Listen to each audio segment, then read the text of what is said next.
Alright, so now I want to look at the string exercises 2.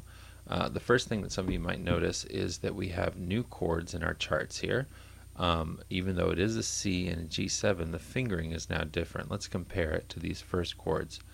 Whereas before you had your first finger just on the second string and the first string, now you have your first finger here just as the C, but you also have, we're going to use our third finger right here on the third fret of the first string, and here you're going to use your third finger on the third fret of the second string.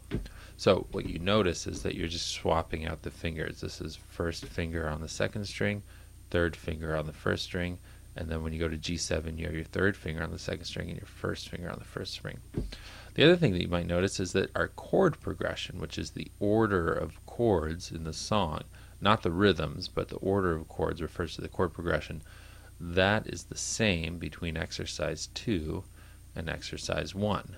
If you look closely, you'll notice that they have not changed. Even that typo is still there. That should be a G7. And even though the chord progression and the rhythm are different things, the rhythm hasn't changed either. So all I'm having you do is add your third finger to this 3-string exercise. So to do this, let's take a look at this first line. I won't do all the lines, but I'll do this first line with you here. So here's my third finger added. 2, 3, 4. Again, these are half notes. Here's our G7. I swap my fingers out. Here's my C again. G7, C. Alright, and so then you would do the rest. Oops. You would do the rest for the second line and the third line. The rhythm is going to be the same as you just played right there. And then let's look at exercise 3. Now we have kind of a mix. This is the G7 from exercise 2. This is the C from exercise 1. And then we have this new chord, the C sus4. And to play the C sus4, you're going to use your first finger all the way across. And this is called bar, spelled B-A-R-R-E. It's when you use one finger to get more than one string. Try to use the side of your finger instead of the flat part of your finger. That should help out a little bit. Look at the picture next to it to study that. And of course now we do have new chord progressions and new rhythm as well. So I'm going to go through all of these with you just so you have an idea of how they should look and how they should sound. Let's start with number 1. 1, 2, 3, 4.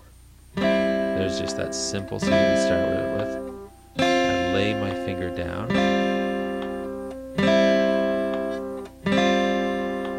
And so let's look at this picture here.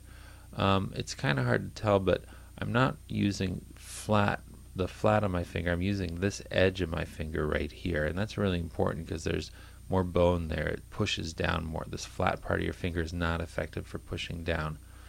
So let's look at this next line here, and this line with our G7, we have this new G7, and I want to point something out here. When you get to the point right here on our G7, you're going to notice that when I push down, it's kind of hard to see, but I'm actually still barring my first finger across the first and second string. And what that's going to do is when I go from my G7 to my C sus4, all I had to do was lift up my third finger. Rather than rearranging my fingers, I placed my bar down for the G7 and I just maintained it down. So let's watch that one more time. And let's look at that whole exercise now. 1, 2, 3, 4. C sus4, C, C. Here's a half note. Watch your rhythm. Keep the first finger barred. And a whole note right there. Let me add right here with no bar here. This is a whole note. This is going to take up all 4 beats, one long strum.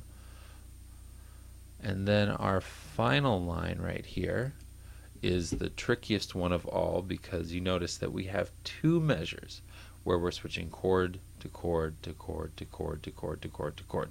So that's going to be tricky, but again, if you utilize that trick of keeping, when you go from G7 to C sus4, all you really need to do is move that third finger. Let me show you here. 1, 2, 3, 4. So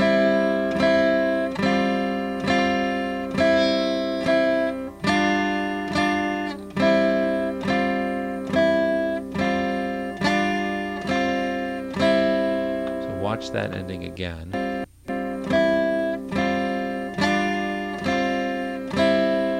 That's what you really want to slow down and practice over and over again, trying to make that as smooth as possible and utilize that trick of keeping the first finger barred right here. So all you have to do is lift up the third finger to get from this G7 to this C sus4.